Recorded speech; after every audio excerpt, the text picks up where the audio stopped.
All right, let's pull out our braid and interconnect. Plugging in. So we'll explain that in a moment. So this week I was listening to, I was kind of catching up on a bunch of episodes of it is my favorite pop culture podcast. It's called Pop Culture Happy Hour. It's an NPR podcast based out of Washington, D.C. I've been listening to it for 8 years, 9 years, 10 years, something like that. I don't know, a long time. I adore it. They, about a year or two ago, went from being a weekly podcast to a daily podcast. And I only say that in context because I think for anyone who's ever listened to a podcast or went to a restaurant that turned into a chain restaurant or a restaurant with a bunch of outlets, that is a very difficult transition. So I want to give them that caveat. I was listening to one of their daily episodes, and it was about Matilda the musical, now available on Netflix, which I watched and enjoyed with my kids. I enjoyed it much more than I thought I would. And in their conversation about it, it inevitably gravitated, after they talked about things they kind of liked, to the part that it's very soon was revealed that most of the panelists on this show discussing this work of pop culture had a problem with. And then a woman, a panelist on it, said, Emma Thompson in it plays Miss Trunchbull, if you're familiar with the Roald Dahl story or any of the previous iterations of Matilda, of the musical and non-musical versions, who is a former hammer thrower. So she's a woman built like a brick shit house. She huge shoulders, like massive, very strong lady. So Emma Thompson is more slight than that. And so had prosthetics on her face and then on her shoulders and her breasts and her hips, it's all over the place. So they said, I think we're at the point where we need to consider people who put on fat suits the same as people who wear blackface. I thought someone would respond to that with some sort of retort of well, even that. Instead, the sort of host of the panel on that day was like, yeah. The woman went on to talk about how every time someone puts a fat suit on, that they're signaling to an oppressed people mockery by the very people who oppress them, skinny people. So that was just such an elaborate presentation of essentially religious ideology, but it also just had me going, and again, I'm biased as an actor and performer and creator of things, where I cannot wait to be cast as whatever, Harriet Tubman, Frederick Douglass. I'll play any of them. Martin Luther King Jr., I'll play him. I don't care. I'll do it right now. My initial thought was, why can't we enjoy anything anymore? You're ruining everything.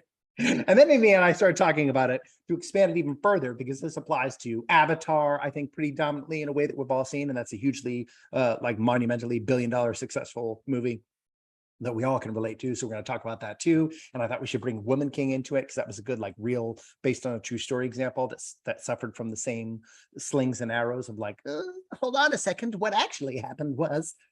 All of that to say, today on Totally Classic, we are going to be asking the question, is this movie racist?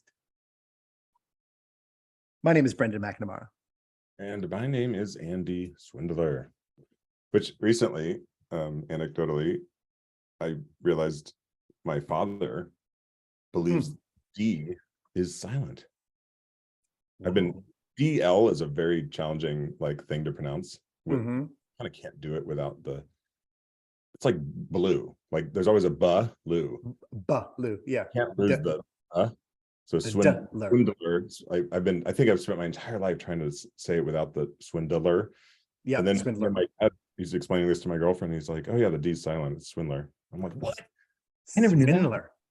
A silent D, how dare you? I mean, that is like a deathbed confession. That rocks your whole world. Your sister, she's not really your sister. What? And the D is silent. What?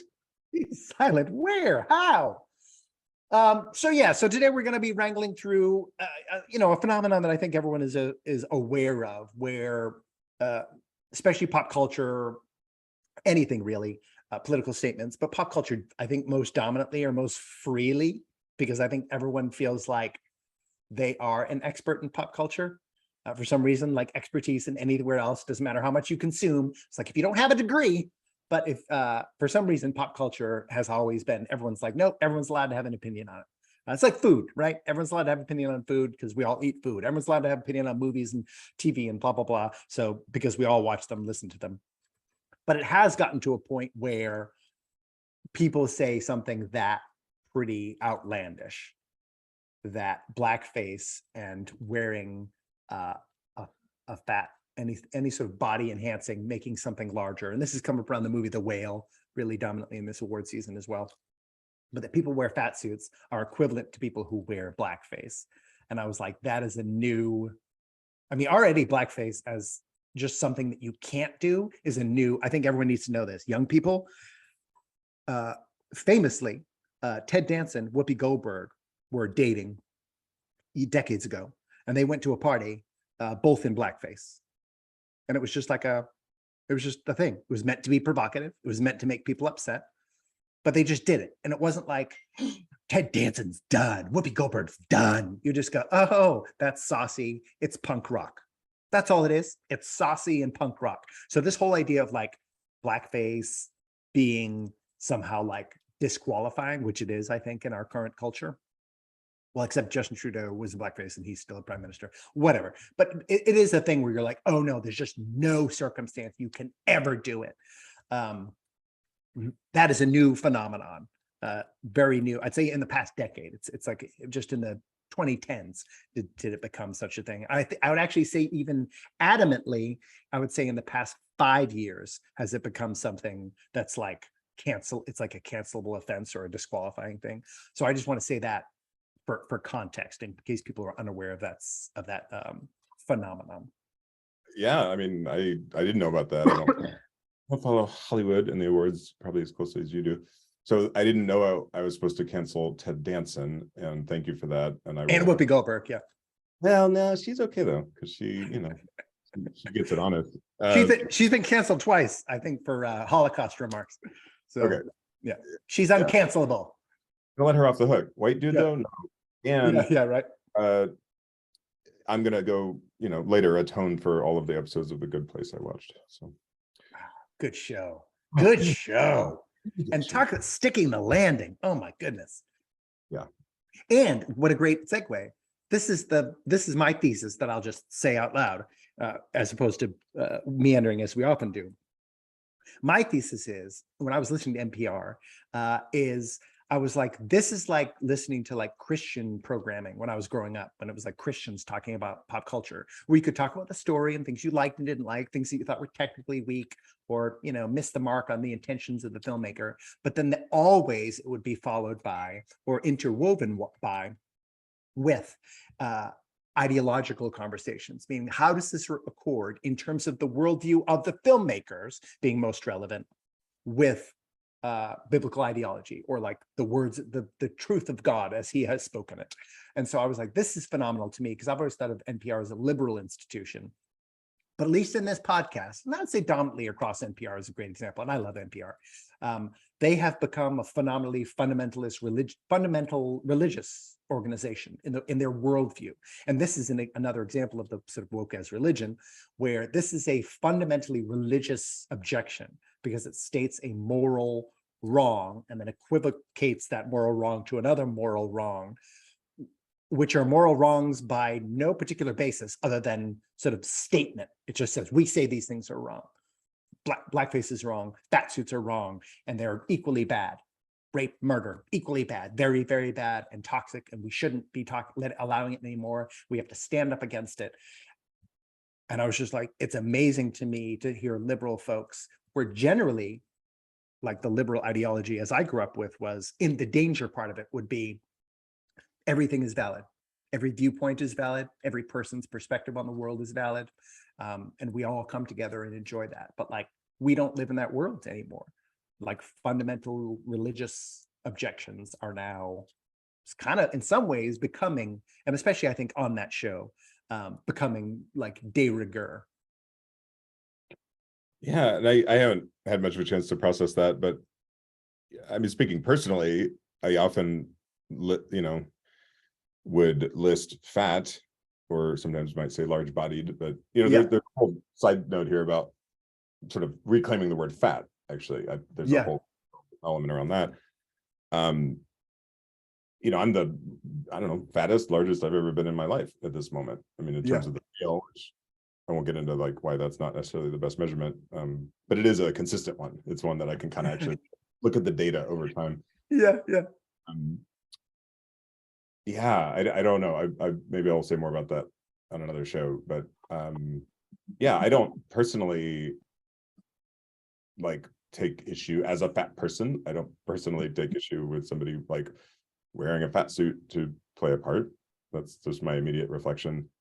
I wouldn't have made that correlation, so that's intriguing. And it you know, goes back to, I'm actually, I think, you know, so I'm a few episodes behind in terms of listening to our podcast. Oh yeah. Just listening to intersectionality, so kind of reminded of, Oh you could yeah. almost say, like, if you're going around the intersectionality wheel, the wheel of power and privilege, Yeah. should they be equivalent? Like, if we're going to cancel one leg of it, Yeah. one spoke of it, like, should we cancel all of them equally? Is sort of what comes to mind as a question. Yeah. And this is going to relate directly to our discussion around Avatar 2. And I know you have lots of opinions as an actor about maybe not only what is the point of fiction, what is the purpose of acting, or what is the role of an actor, and certainly a basic role of an actor is to play another kind of role, is to step outside of your own life and identity and to play that role. And Yeah. I've acted very little. I've done lots of other things around, you know, theater and some film, but I really respect actors. It's funny, when I was studying mindfulness, I came to the conclusion that, wow, actors are probably some of the, when they're acting, they're probably some of the most mindful people around, because I feel like you have to, and correct me if I'm wrong, but it's really hard to be a good actor and not be fully present to that moment and fully like immersed in that character. Yeah. Yeah. Well, and well, it's in some ways it is, I think it's of great benefit. And I remember having this argument with someone, her name was Fiona. She had walked around the world. I think she's the first woman to walk around the world, and she was staying for a season, I think like a year, ended up staying for a year or so, I think maybe longer, at C.S. Lewis's former abode. He was deceased at the time with his children. She was living in a house there, kind of recovering from some, I don't know, some various and sundry traumas. And we argued that she had lived with some native Aboriginal people, I think in Australia, and had just said like they were the happiest people I'd ever met. And she like longed, she was like, how do I get, I'm still like a Western person, but like, how do I get the closest to that thing? Which this will draw us. I speak this because this has connections to the Na'vi concept and Avatar 2, but she was like, how do I get that happy? And I was like, well, you know what? I'm going to posit they aren't, I haven't visited those people. But even without that, I'm going to say in my arrogance that I think as an actor, I have a much higher likelihood of greater happiness than an Aboriginal person. Because as an actor, my whole life's goal here is to inhabit the joys and pains of a multitude of people. And so just simply by volume and by variety, I'm hopeful to, because this time I'm like 17 or whatever, I'm hopeful to experience happiness as a great number of people.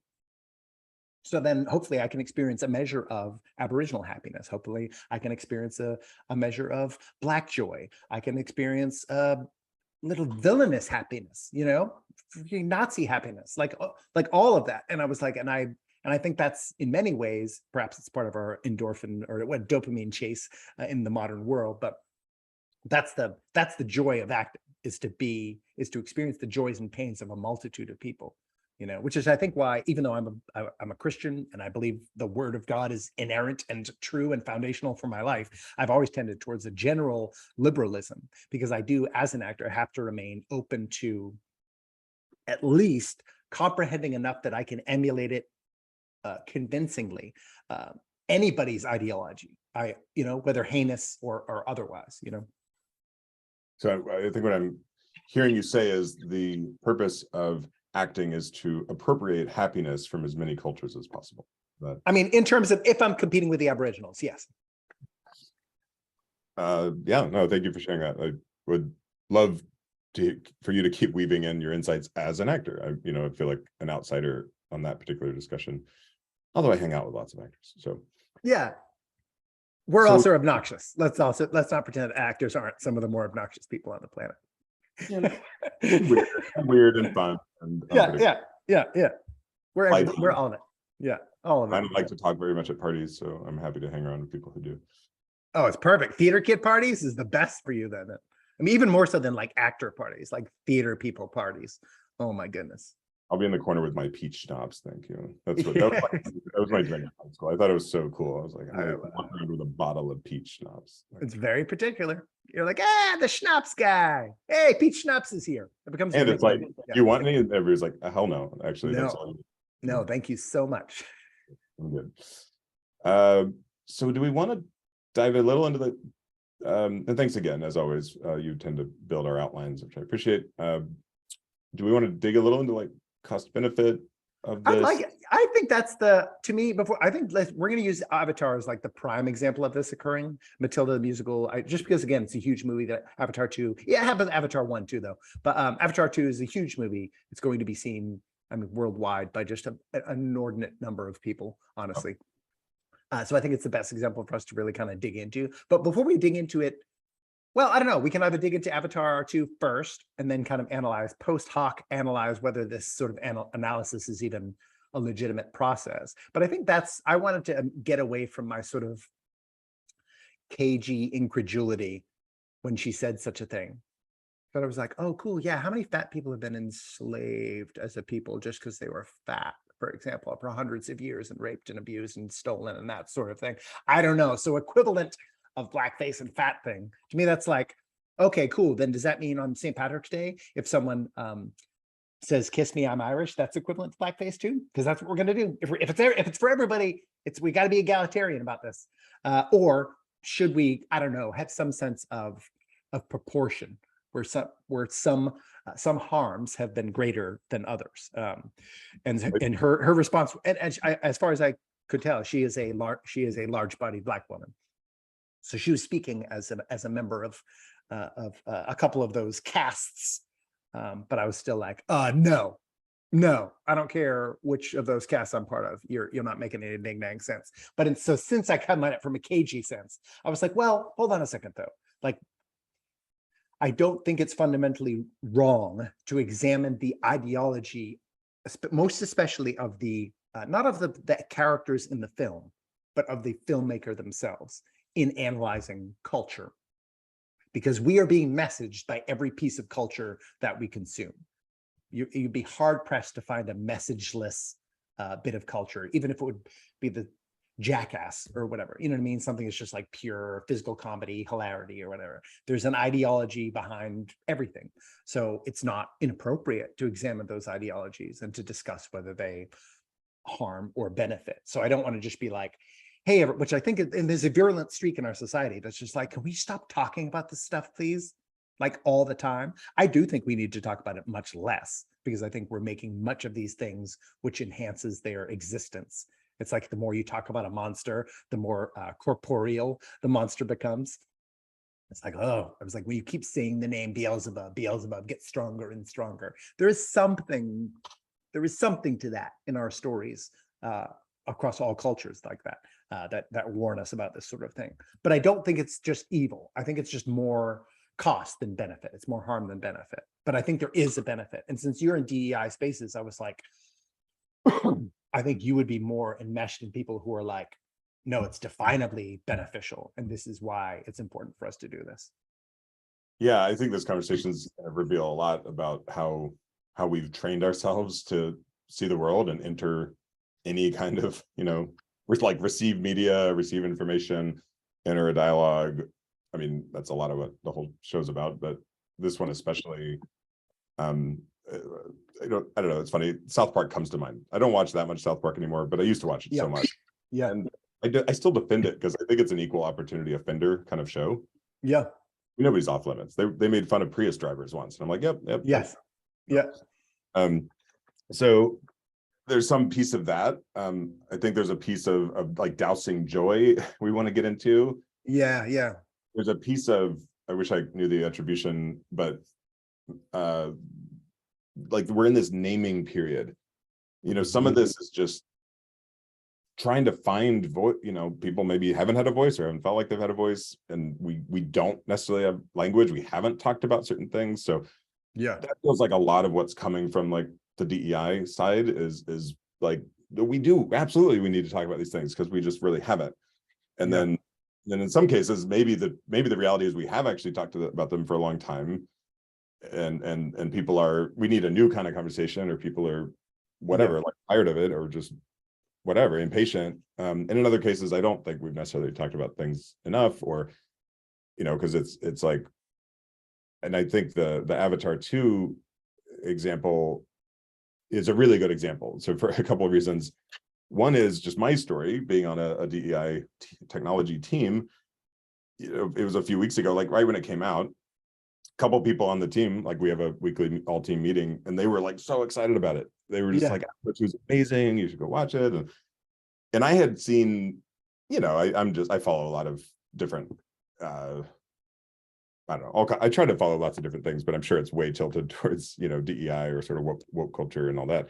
So I was seeing all these memes like from indigenous folks being like, boycott Avatar 2, it's bullshit, and we'll get into specifics on that.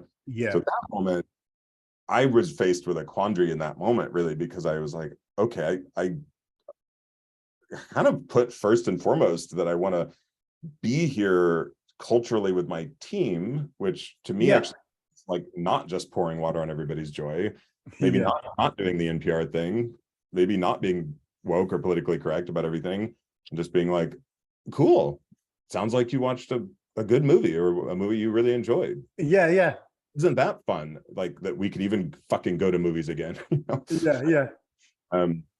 So there's that. But then in the back, or not so much the back of my head, I was like, damn it, but we're a DEI team. I mean, I feel like I gotta say something. So I decided to try to neutrally just present like, and there's some controversy about this. That's fair game, I think, for both of our worldviews. It's just like, I'm not saying you shouldn't have seen it. I'm not canceling you. I'm not saying you're wrong. I'm not saying the movie's wrong. I don't know enough yet. And as a team, I mean, it's really extra important for us to be having more of a holistic conversation about what is going on and what is the deal here. So I did, and I could tell I'm an empath, so I just kind of felt, like it dampered down the room a little bit. And I was like, damn it. So it very much relates to, I think, that question you were holding about, well, I'm calling it like, do we douse joy and why? And maybe you had a different phrasing of it. No, but it is yuck. It is, well, it's not exactly yucking a yum, but it is, it's saying, well, but what's going on here? I think that's all it is. And again, I've having grown up in and around the church, at least in part of my life, it's a very common phenomenon in religious circles, where it's like, I heard that there was kind of, Harry Potter, you love the Harry Potter, this movie, but is the sorcery stuff, isn't it kind of demonic?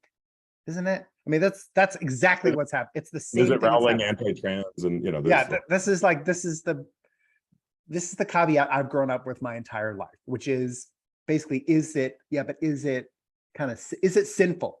That's the question. And then it's basically, then people over here have said that it's sinful in these following ways. Now, if you hadn't seen it yet, I saw the backlash before I saw the movie. So I went into it being like, okay, let me look. Let me see if it's there. Let me see if that exists. For Avatar 2. For Avatar 2. Yep. Because it was similar. I mean, it's the same kind of things they said after Avatar 1.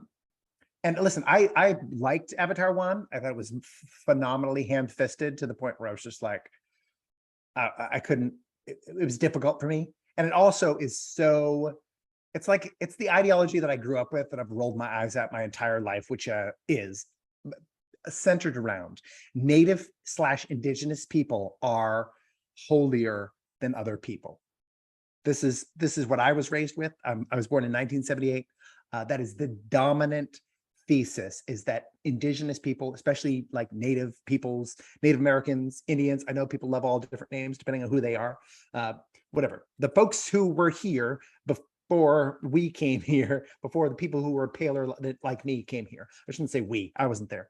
But that those people were like closer to the earth, and they just like got it, man. And if we had just come and did what they did, then everything would be okay. And like, we wouldn't be fighting, and like, we would be a more evolved people. So that is the ideology I've been raised with, and the ideology that's still being taught, as far as I know, at least as recently as like 10 years ago, when I was, I had friends who had kids, and they came home and were basically like, talked about this presentation they gave about how the native peoples were like living the better way. That is a phenomenally uncomplicated, like that is a far too unnecessarily uncomplicated presentation of a much more, it's a much more complex concept of like, who were we talking about? Different tribes were hacking other tribes to death, and some tribes were trying to live in the way of the leaf, where they harmed no one. And of course, a lot of times those people would be the people who were being murdered or enslaved by other tribes. I was like, humans are complex. It's not so simple as like all colonials are evil and all Indians are great or whatever. So, and Avatar, the first one, was steeped in that, was absolutely assuming that, was basically like, had we just come over here and just like lived with the people and learned how to, like the Thanksgiving myth or whatever, if we just like learned from them how they were living, then we'd be walking the righteous path. And true, and so at the time, it was almost insane to me that I was like, the backlash though seemed to be coming from people who love that sort of ethos, who were like, yeah, but, and I was like, all right, well, in some ways I was like, all right, y'all people can't be pleased. And I feel that way a little bit of Avatar 2 as well. But I went into Avatar 2 being like, well, but I know how ham-fisted the first one was. And when you're ham-fisted, you can please a lot of people and everyone gets it, the good, the evil of it. But when you remove, dare I say, nuance or just even complexity, like when you basically do a story kind of like a child, then you're going to piss off a lot of grown-ups. So it's like, are these grown-ups rightly pissed off? And it's a good question to ask about anything you watch. Can we make sure we have a shared definition of ham-fisted? Ham-fisted, yes. I guess for me, ham-fisted is literally, I mean, I picture it like someone literally has two big like Thanksgiving hams, and that's how they're sort of assembling their image or even drawing. So it's like putting a model together, and you're like, this, and so it's just big meatball over the plates. Like, of course, in the first Avatar, the bad guy is like, I can't wait till we can use violence against these reprehensible beasts. You know what I mean? And the good people are like, we must listen to the earth. The earth is our mother. You know what I mean? Like the good people are like really quite good, like phenomenally good. And the bad people are like pretty much all bad. They added some degree of shading, greater shading in the second movie, like allowing the like ferocity and like in some ways like enjoyment of ferocity in the Na'vi, and then the softness amongst the sort of the wicked colonizers, or really even like corporate colonizers, to be more specific. But they allowed some shading in the next movie, where those people were allowed to see, you're allowed to see kind of what was gross about both people, which kind of was lacking, I think, in the first movie. Oh, so, and yeah, there would probably be spoiler alerts. There might be, yeah. That's a trick. I mean, Avatar, spoiler alert, Avatar 2 is Avatar 1, but bigger and more water. I mean, like almost to the point of like they pulled the skeleton and they were like, okay, they must learn a new culture. First, they must learn to ride this thing. Then they must learn to ride this thing and more deeply connect with this thing. They must let go of preconceptions. And then the bad guys will try to kill them all. And you're like, okay. I'm glad to hear you say that, because okay, so I finally saw it. I think it's really good, by the way. I thought Avatar 2 was better than the first one, and I thought it was really good. It's visually stunning. It's a roller coaster ride. I mean, I think my whole body was buzzing for the third hour. Active. Which is really hard to do. Yeah, and I wasn't even in. I did 3D. I guess high frame rate, which I still struggle with that. It just seems weird to me. But yeah. But I didn't do the 4DX. Have you ever sat in one of those? No, I haven't. I've seen them at the movie theater. I did one, and I'm forgetting what movie it even was.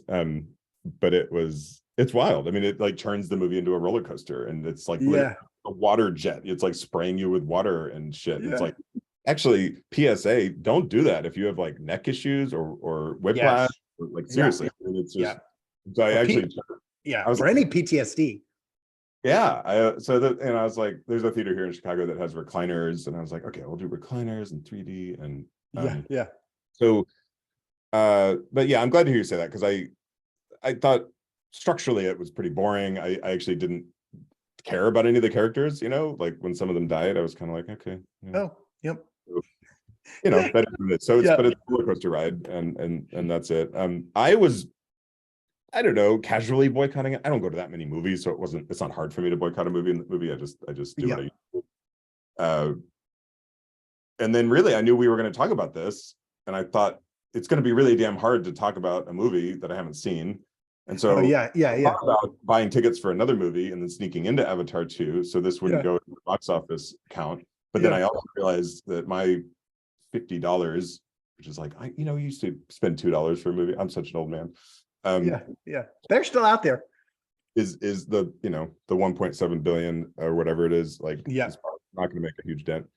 And I'm going to put it in my research budget. So there's all Oh, the totally.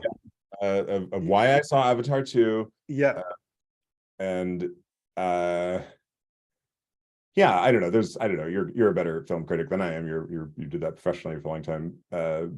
But yeah, it's like fun and super derivative. So it's like, Yeah, yeah. I mean, to me, it's as with any film, I try to, it's not always true, but I try to regard the film on my best estimate of what its intended merits were. And I think Avatar 2 is phenomenally successful at doing exactly what it endeavored to do.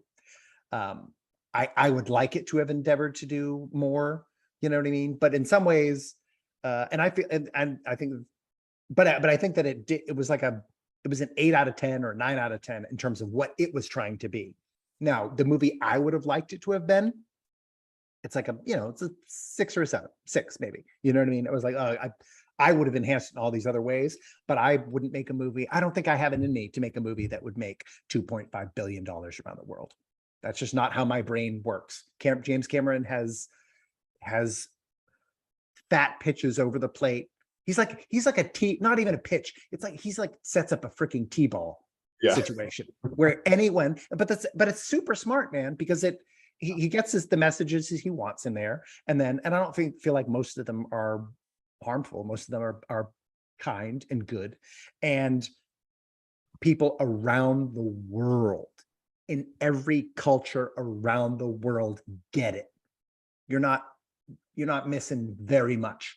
Again, this is what, like, being really broad or in some ways simple, maybe too simple for some minds, is it's a wise idea if you want to make this monumental impact, especially if you think the messages that you are delivering, protection for the earth, the comprehensive understanding, and not not dehumanizing the way of life of indigenous people, the rapacious danger of unconscious capitalism. I mean, those big messages are front and center, hanging, like dangling over your face, like eyebrows, untrimmed eyebrows in the film. And if he wants to get that message to the entire population of China and the entire population of India and Denmark and Sweden and Borneo and the United States, then it's tenable that you just kind of have to make a film that way. So this is great. I think you kind of just answered it, but I was thinking, let's each do, like, what do we think it set out to do and what did it actually do? Yeah, so, yeah. The version of what did it actually do? Do you think it set out to make those points as well? Absolutely. Yeah. Yeah. Okay. The ferocity, I think this one was even more dominantly about parenting. Specifically, Avatar 2 was trying to say that, like, a father's duty is protect. He literally said it out loud twice, but it's a mother's duty as well, since they have like a ferocious mother character who is as dangerous. She just is less knowledgeable about the people she's fighting, because they're not like her people or whatever. Mom rage scene. I really, Yeah, full on mom rage. But it also highlighted the danger of mom rage, in that, like, to me, that was like where, spoiler alert, where her rage at one point goes to a point where you're like, oh no, like, she's in villain territory right now. She's becoming a villain to defeat the villain. And you're like, that's not great. But that's good. We got to see that, right? Because this is life. Like, this is what happens with anybody, right? If you go and kill the Nazis, but then you start really like stabbing Nazis in the chest and twisting the thing, and you're like, you know what, this German boy might have been conscripted, might hate being here, but he's like, I just have to do it. So we got to balance. We have to, it's not nuance really, it's actually just seeing the scenario. So yeah, that was the only, I think, new element he added. Yeah, corporations are not to be trusted. The natural world, whalers are terrible. The natural world is something that we are all designed to protect, and if we don't protect it, it will destroy us. Those messages were very were pretty dominant, you know. And that tribal living, there's great benefit in tribal living, where everyone is accountable one to another. Yeah, I'm pretty much aligned with all of those coming out with big hams. What would you have liked to have seen? What message would have gotten you from a 6 to a 8? Oh, interesting. I think less messaging would have been nice. I didn't need to hear him say out loud that like, the father's duty is to protect. I want more exploration. I want more confusion. I want, since the Iowa, the sort of like the organism that the people worship, I was like, that's one of my most fascinating aspects of Avatar, because essentially Iowa is sort of you would initially describe her as like the goddess, the Gaia of Pandora, this like alien world. However, it's sort of revealed over time, and they talk about it in the very beginning of this film too, near the beginning, that Iowa is kind of an organism unto herself. And then everyone on Pandora, like even the creatures, act as like white blood cells to like defend. So it's actually just an organism. So they're just worshiping another organism. And I was like, okay, so that's sort of weird. You're like, why does that organism reign? And then what are Iowa's intentions? Like, isn't Iowa's intentions just purely survival?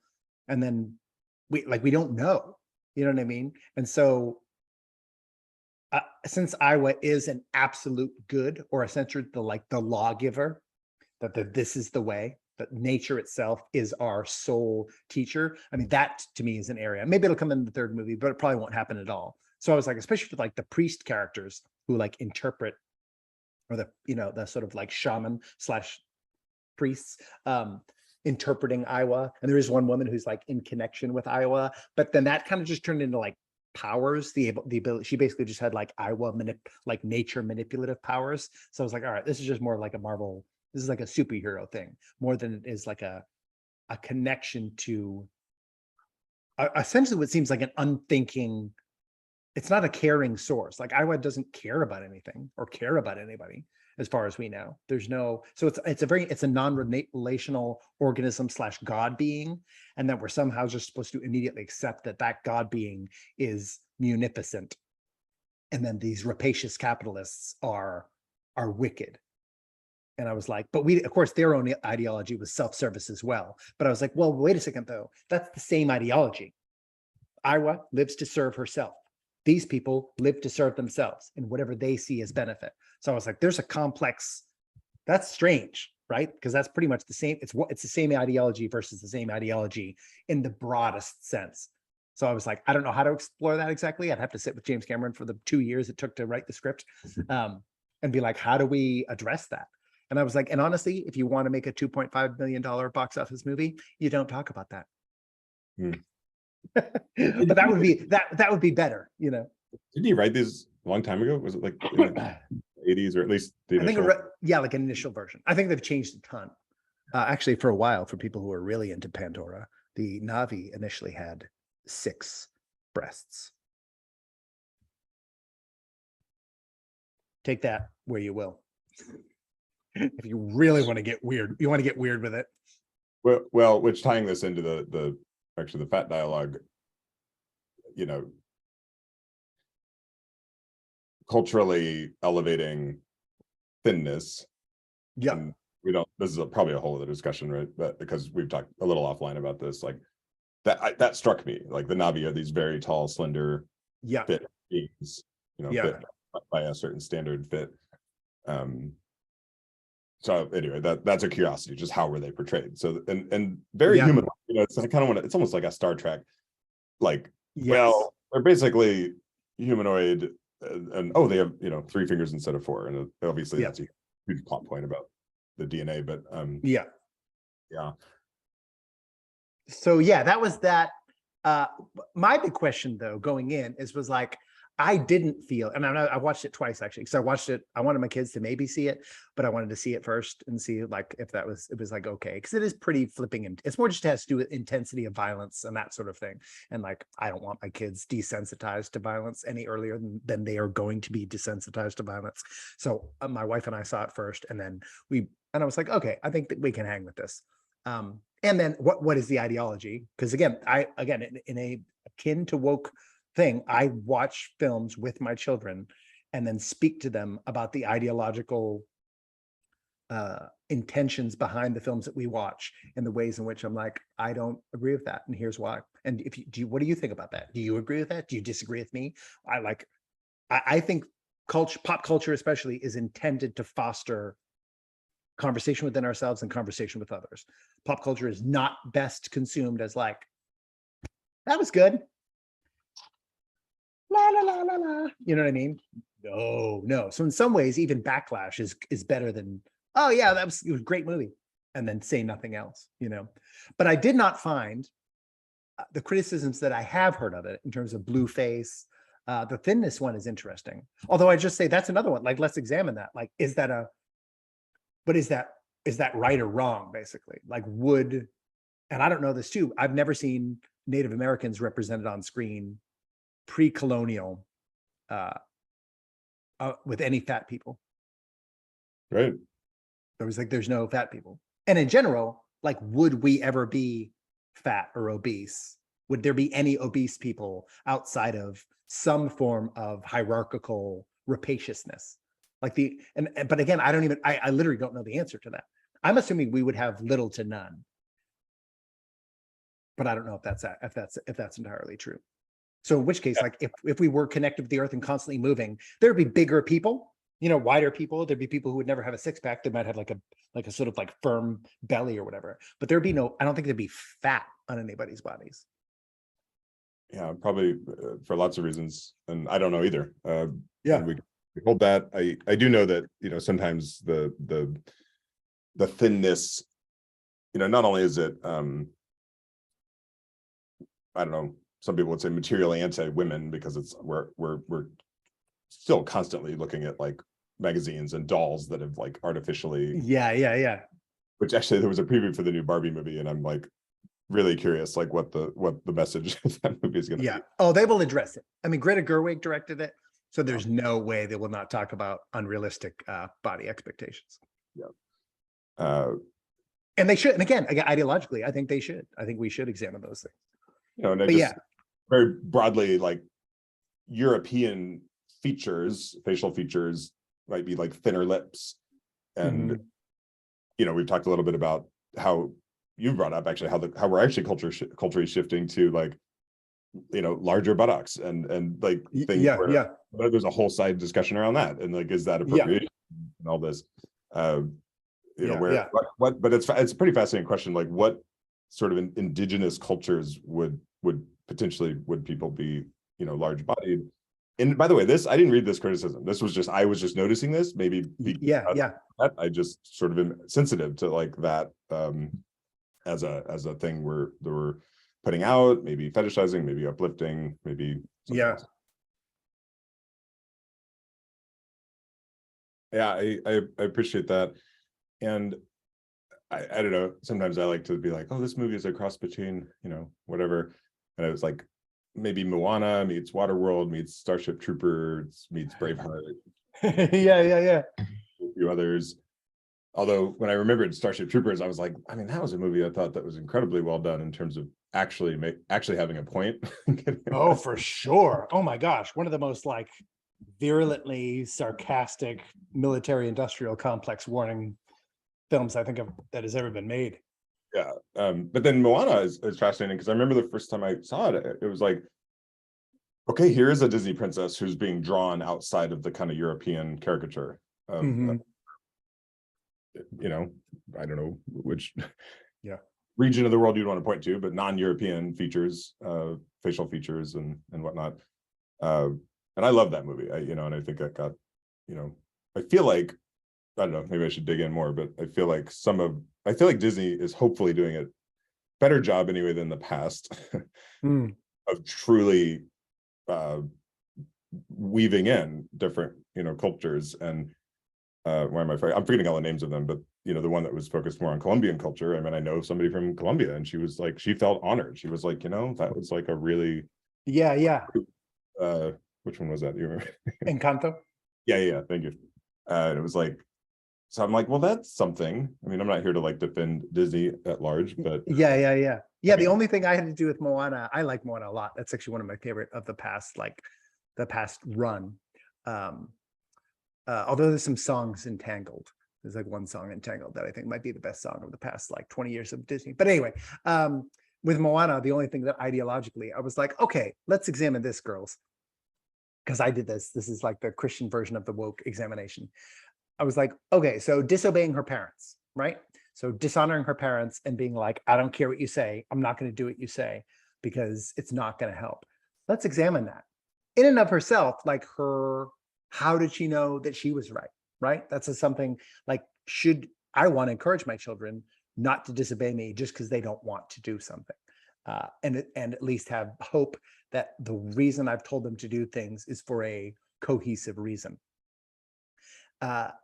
Also, though, I want them to have the ability to check out when mom and dad are wrong. And in which case, if you are straight up legitimately incorrect, then at a certain age anyway, it is on you to behave morally, whether or not it accords with what mother and father have said. Because I'm aware now, I was aware beforehand, but even more so as a parent, of how Disney hates parents. They kill them. Now it's part about like untethering children from strictures and that stuff, but they kill them like crazy. And if they don't kill them, then they paint them as like, they don't kill them as much now. They didn't Frozen, obviously, but Encanto is a great example. Moana is a great example. The panda one, Turning Red. Parents are simply just like, your mom and dad are just wrong. They're old fashioned in their thinking, and they're just flipping wrong. They're wrong, and you're right. Trust the mouse. Yeah, you should go do this yourself. And then basically, the Encanto and Turning Red both were basically about the real sort of victory in both of those was the parents apologizing to the children. I was like, oh, so that's the new ideology, is we're so sorry. Now, see, if that was absent from any other ideology, you'd be like, okay, well, yeah, there are some times when that's important. Parents do have to apologize when they do the wrong thing with their children. And if parents don't know how to apologize, oh my goodness, what is your deal? However, if your parents are apologizing because they're not doing things the way that you like them to be, that's not a reason to apologize. That's not a wrong just because you don't like something. And because Disney has its own ideological impetus, as they've specifically been found on camera discussing, what they're saying is, when your parents don't think like we do, disobey your parents and it would be best if they would apologize for not thinking like you do and like we do, kids. You're probably go on a wild adventure and find some magic superpower. Yeah, because Moana could have just drowned. She could have, in the real version of that, Maui would have raped her. For sure. He was a god. He would take what he wanted. So in some ways you're like, you just went on an adventure with this extreme, like a large bodied man, virile man who could overpower you at any time and has no reason not to, has no tribal affiliation, is a god, can do what he wants. Pretty much how most god stories, I mean, Zeus turned into all sorts of animals to do that to people. So in many ways, the entire plot is he took what he wanted and fucked up everything, right? Yeah, exactly. So why wouldn't he keep doing that? It's because it's a kid's movie that he didn't. So then, but I love Moana, but it's, again, steeped in ideology of that you're like, pretty problematic. But this is the problem is, did I start posting about that and start being like, hey, everyone, hey, this is something really, no, let's talk about it in person. I think that's a normal thing. But being like, I don't know, this problem, don't go see this movie because of this, this, and this. That happened in the Christian community, by the way, pretty dominantly for Turning Red. Hmm. And I was like, I don't like it. I don't like it. I don't think that's the way. I think the way is to go see it for yourself and then argue those things out.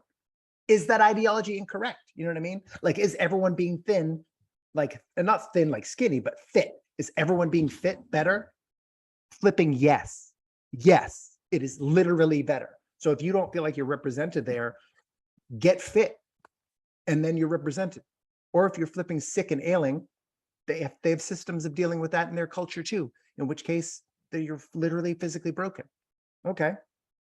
But like, this is always the thing. And then this is the wild thing too, that like, you can be happy with representation when you're like Colombian style, but then when they put like Maori stuff or Navajo stuff or whatever in Avatar, then people are like, this is blueface or whatever. Then it's appropriation. And I'm like, whoa, wait a second. I don't. Now maybe you understand because maybe it's more nuanced in the conversations that you guys have about these sorts of things. But I was like, I don't those seem contradictory to me. So it's like, wait, either you want to be represented or you don't. And these are blue. The great thing about Navi or science fiction in general is no one gets to be offended. I mean, you can be offended, but I don't like anyone who was any native person who was like, I'm offended by Avatar 2. I don't care. I don't care. Your offense is not grounded in reality. You're angry about cat people. And you're angry about someone using aspects of your culture because they thought they were cool in just kind of like, oh, one of 19 things in this one scene that they like drew upon. I was like, they did the kind of like haka. They had like Maori style tattoos. They hired a Maori man to be the head, Cliff Curtis, to play the head of the like the water tribe. But then Kate Winslet was the queen of the tribe or whatever, the like whatever the other head of the tribe, the matron. And you're like, good, isn't that good? So you have a little bit of representation if that matters to you. I don't think it matters. And then secondly, then you're not just being like, well, you have to cast all Maori people if you made reference to Maori people amongst other things. You're like, no, representation would be Navi. You would cast Navi people. So like, to me, I was like, any native organization who was like, this is blueface and they're appropriating our culture, I would just say, ultimately, I would have the conversation with them. We can have a 6-hour conversation about it. But the first thesis is get over yourself. And you have no basis of being irritated. So that's always likewise with the same thing with the fat suit on Emma Thompson. It wasn't a fat suit. She wasn't a fat character. So this is why, again, the NPR thing made me so furious. She wasn't fat. She had huge shoulders, big boobs. She was just like she was built like a house. She was one of those kind of people. Like, for example, speaking of native people who tend towards largeness, like Samoan, like a Samoan dude, a big old Maori bouncer. Like, you know what I mean? So people who like Polynesian people tend towards like some flipping girth. There's some girthy people. And so I was like, that's all she was. She was a girthy piece. So are you phenomenally fit? I think you're fat and you're just turning her into a fat suit. It wasn't a fat suit.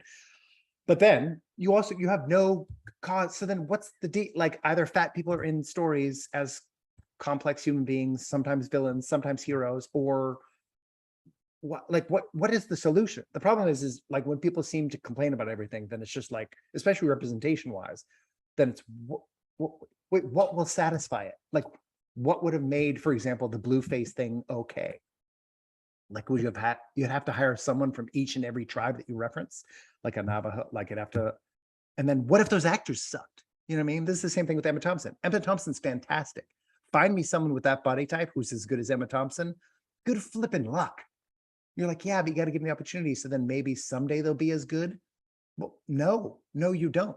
You don't have to take someone who is flipping phenomenal at everything she does. Like when you hired Kate Blanchett to play Bob Dylan, you weren't like, oh, that's messed up. She's a woman. I'm like, what? You could hire. Celebrated this gender blind casting, you know. Yeah, gender and colorblind casting and whatever, like, right? Bridgerton or Lord of the Rings, or like we're doing it all the time. And now, so somehow, like, I mean, I'm not even making these movies, but if I was making these movies, I would just be like, no one's satisfied. Like, no matter what we do, like we either hire diversely, like literally anyone can be all these different people, which is, I think, the better way, because continually dividing by these characters these characteristics and pretending they're immutable or somehow like monstrously relevant, especially when talking about aliens, then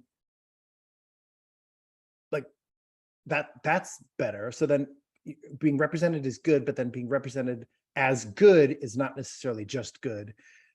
I was like, I don't know. And I read the complaints, but I was like, I don't know what native peoples are angry about with Avatar 2 in terms of like anything tenable. So that's my point. Like, so, but you watched it though, knowing those complaints. And I was like, were their complaints legitimate, or are their complaints based in like they're wrong? They're literally just straight up wrong.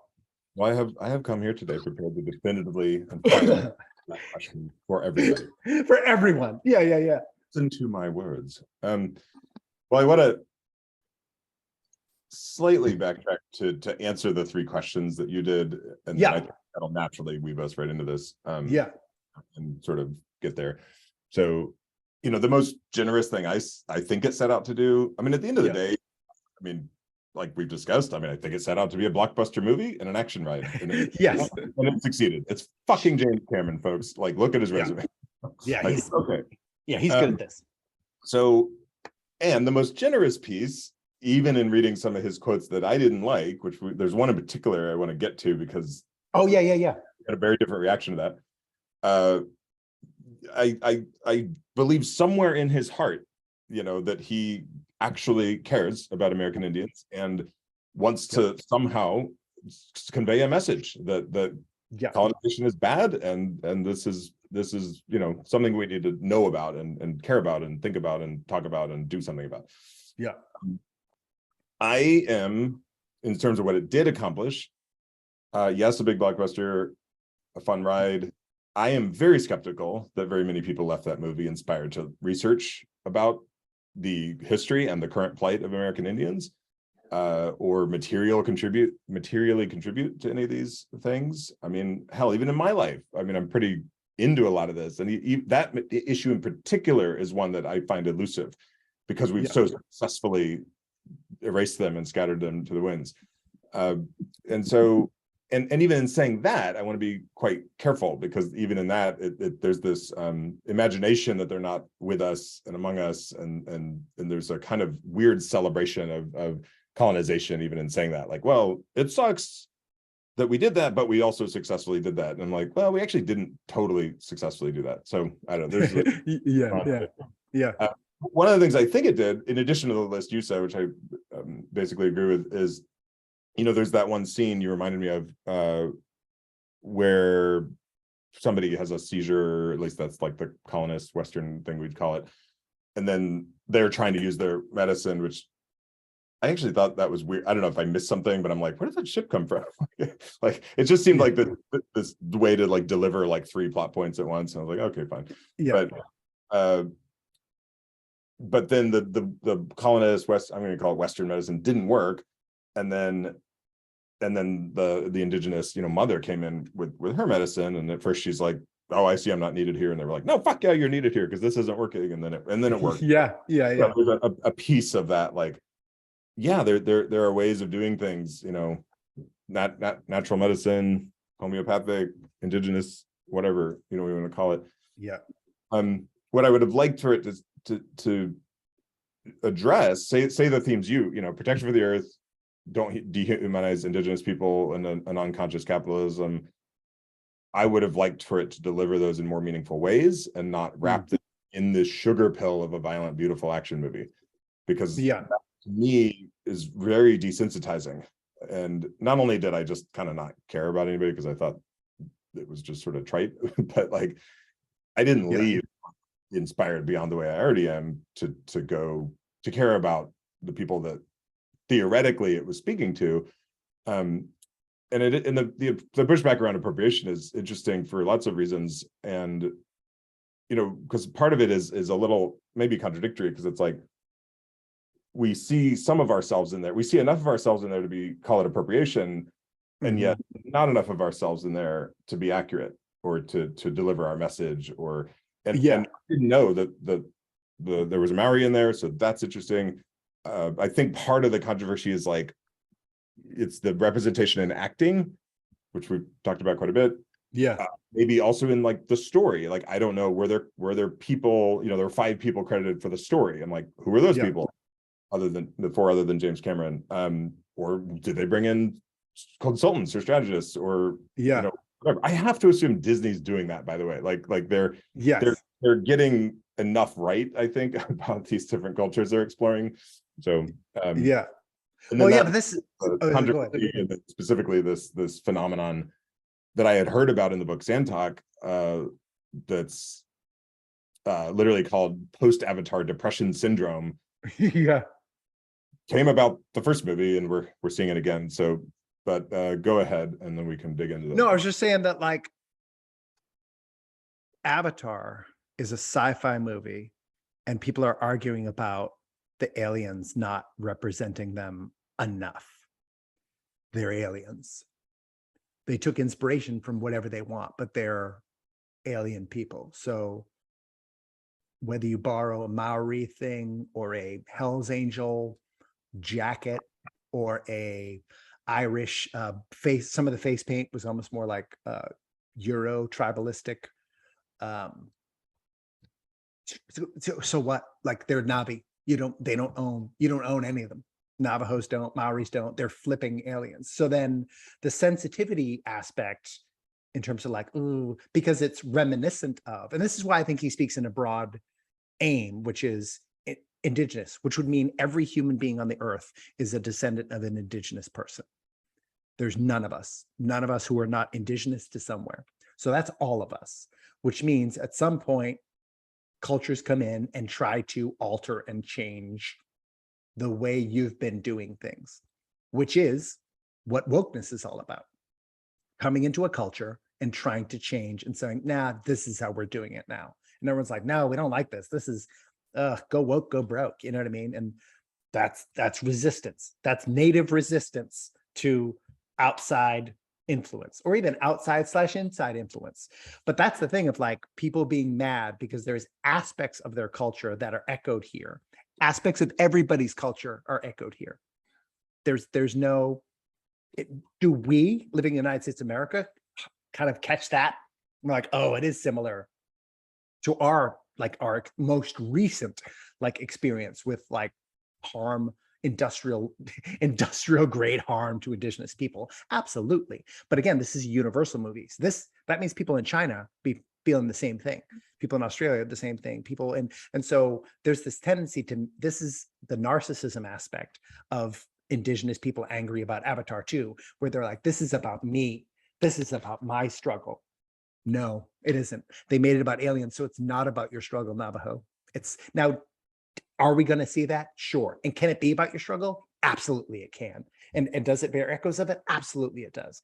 It bears echoes to my struggle, like the struggle of my people historically, of the British coming in and like literally be like, this is how you do it. I don't care. You don't speak your language anymore. If you do, we'll imprison you. We'll kill you. We'll take all your food. You know what I mean? This happens around the world. This is a common experience. And so, but because I'm like, I don't know, they didn't have any Irish actors, and they really used woad, especially the like base makeup was really woadish, and like I don't like, no, what is up with you that even when we turn it into aliens, you somehow make it about yourself?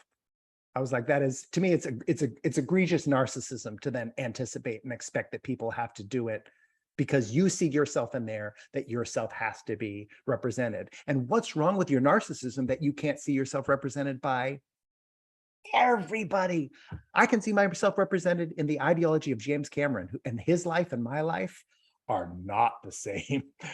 We are not the same people, you know? So yeah, that's the part to me. I'm just like, I don't, this is the joy of sci. I was like, you're ruining sci-fi when you're like, well, you're not representing the people which you based 1/17 of this on accurately. And I was like, they're cat people, man. This is where we literally do it this way so we don't have to have these conversations, which are distracting from the thing of how do we do this? How do we be the villain and the hero in this story in our own lives? Sure, in a grand scale, but uniquely, it should motivate you and I as to like, ooh, how do I colonize myself? How do I destroy my own intuition with industrial media fed thinking. You know what I mean? I mean, this is like, it's so much bigger than like what tribe I'm from or what race I am or gender I am or stuff like that. You know what I mean? I don't know. So to me, it's like in some way, yeah, I don't know. That's my response. That's how I read it. You don't even want to hear the conversation I had with my cat about this movie. Oh my, now that would have a far more legitimate case. I mean, in terms of the visual cues. So I think you really, one of the pieces in there I want to pull out is this idea of not being seen. And so to me, that's where so much of this stuff comes from, is about dominant narrative. And then people who are particularly marginalized or oppressed in various ways, or in the case of American Indians, brutally slaughtered, and now face in many cases extraordinarily high rates of suicide and extraordinarily low rates of life expectancy compared to other populations within the United States in particular. Being seen for that, and that not being addressed in a meaningful way. And so to me, like, that's part of what's being like shoehorned into this critique, is like is a very legitimate not being seen problem. And then it's over here like, oh, well, you see it when it's like an semi amalgamated indigenous sort of character that in some ways represents and in other ways doesn't. And this, well, there's a couple things I want to touch on. One of the things that did stand out to me, you mentioned it, like they came a little bit away from the sharp binary of like, well, the Na'vi are good, colonists are all bad, and there was actual humanization there, or Naviization. But but in a weird way, I felt like I left thinking like, well, wait a minute, even the worst bad guy isn't as bad as I've learned the colonists were to the American Indian. Like, he didn't actually kill that many people at the end of the thing. He spared a few. So that was a strange quality of whitewashing in a way, or I don't know, making him nicer than he could be. And then the main character, the hybrid white guy, former soldier, this way that he's not only been accepted into a culture and learned their ways, but he rises to the top. He rises to be the chief or the most prominent person. And then again, they basically implant an entire family into this. I'm thinking Avatar 3 is going to be either desert or snow. I'm just calling it right now. Like volcano, maybe volcano. But one thing I want to touch on, I mean, going maybe just a couple of Cameron's actual quotes would be a good thing to land on. And one of them, actually, let me find it. I mean, there's tons, and I'm sort of tempted to read a lot of them, but this I think is a good one to start with, then I'll back up. So Avatar very pointedly made references to the colonial period in the Americas, with all its conflict and bloodshed between the military aggressors from Europe and the indigenous people. Europe equals Earth. The Native Americans are the Na'vi. It's not meant to be subtle. Like, he has stated that intention and that relation. But the one that really, I know, set me off, and I was kind of like looking at the memes and the boycotts and kind of like, oh shit, maybe there's something wrong here, but that's not quite enough for me. But then I saw this quote from him.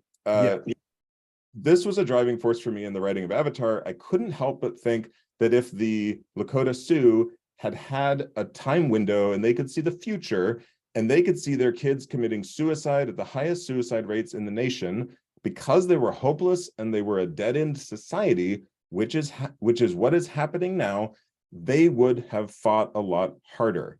Now, I received that as like, oh, fuck you, James Cameron. They fought as hard as they could. And slaughtered them. And I think you had a very different reaction. Oh yeah, they didn't. They did not fight as hard as they could. I don't think anybody in human history, I think dominantly people who are subjugated very rarely fought as hard as they could. I see this with Holocaust movies all the time.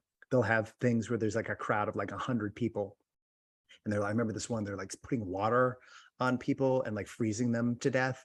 And then, but you look at like concentration camps, right? And you're like, wait, there was 16 guards and there was 3,000 prisoners. When they were putting them on the trains, there was dozens of guards with guns and there was thousands of people. Hold on a second. that doesn't work. You can't make people do things.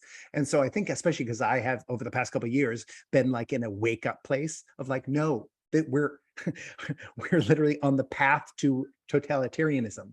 And people just watching it the past 2 or 3 years, people don't fight their hardest. People go, oh, it's fine. They're taking care of us. They're going to do this. They have our best interests at heart. I guarantee we've seen this in treaties made, right? We're literally like, okay, we're going to give you this land now that we've literally driven you from your land. And they promised land to various and sundry native peoples, and then they would just take it away. Part of the pacification of those people was constant lying to them.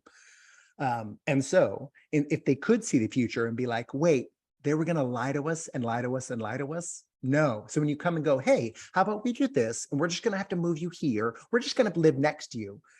I mean, I wouldn't be shocked if they just slaughtered everybody who landed on their shores. So in some ways, they did not fight hard enough. We haven't been fighting hard enough the past 2 years. And I was like, and we have more guns than anyone's ever had. So, and we don't fight at all. And honestly, and look at January 6th is a great example, right? People barely fought there, mad about some stuff, barely fought, literally killed no one. The only person killed was a protester, right? And for years now, aggressively shaming those people. You should have just be peaceful, just stop it. Same thing with Black Lives Matter protests. And now a bunch of more people died. They actually killed people. So of course they made some more effort. But there was an aggressive shaming from different cordons of anyone who protests and kind of brings up stuff. You're like, just chill out. If they're going to work this out, stop it. You don't think they know what they're doing? You know what I mean? And I feel like that energy existed in Nazi Germany. It almost certainly existed amongst native people. So in some ways, he's raising a controversial point, perhaps, but it's completely true. That like native peoples at the time were complicit in their own subjugation. Were they still absolutely the victims in this scenario? Like, to the vast majority of adjudication? Absolutely.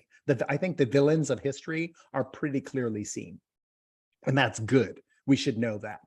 But did they fight their hardest? No, absolutely not. But honestly, if you could look, this is the incorrectness of his thinking, I think. If you could look to the future and see, well, we're not all dead. We've got some stuff. We're still around each other. We still do powwows, so there's some sense of our culture. I guarantee people who could see the future back then, enough of the people who just kind of don't want danger would just be like, well, that's not that bad. And I don't think it really would provoke that much stronger a reaction.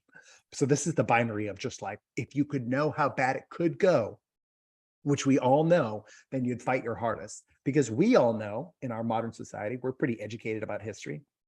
We know how bad it could go over the past couple of years, and we didn't really fight at all when things got weird. So I think that way it is controversial, but I don't think it's inaccurate. You lie. All right, so I know we need to come in for landing. I want to talk briefly about this thing that I first heard in the book Sand Talk called Post-Avatar Depression Syndrome, otherwise called PADS. Nice acronym. And at first I imagined, or maybe hoped, that this was like, oh wow, people see these movies and they're like, holy crap, like kind of like my journey, which is like waking up to like some of the horrors that have been, perpetuated by my ancestors. But that's not it. My understanding after doing some research is that it's about seeing this really unbelievably well-produced version of a utopia, which is, probably just sort of like one step away, where this is the best 2D can get. Well, it's 3D, but it's still a screen versus virtual reality, total immersion. And what happens is people are immersed in this thing, for this world, for 3 hours, and it's utopic. And even with all the violence, they're presented, the Navi are presented as kind of living in this utopian life. And then they leave and they're like, oh crap, Earth sucks, my life sucks, I'm depressed. Anyway, so I wanted to just drop that in and maybe give you the closing thought. No, it's just fascinating. Well, in some ways, let's think about where that can take some people to a colonial impulse. In some ways, that's where the colonial impulse comes from. this place is better than our place. I want this place. I can't live without this place. I mean, it's pretty fascinating that this is what the human mind does with any even attempt at utopia. And hopefully we find our utopia in common Congress instead of rapacious seizing. Well, That's my hopeful ending. I appreciate that. I'm grateful as always that we can come together and talk about things. I don't know that we have a clear conclusion. Is this movie racist? I think I'm a probably yes. I don't know. I'm a no question mark. Question mark? I love you. I'll see you soon. I love you too. I love the princesses. I will give them your love. Thank you. Bye.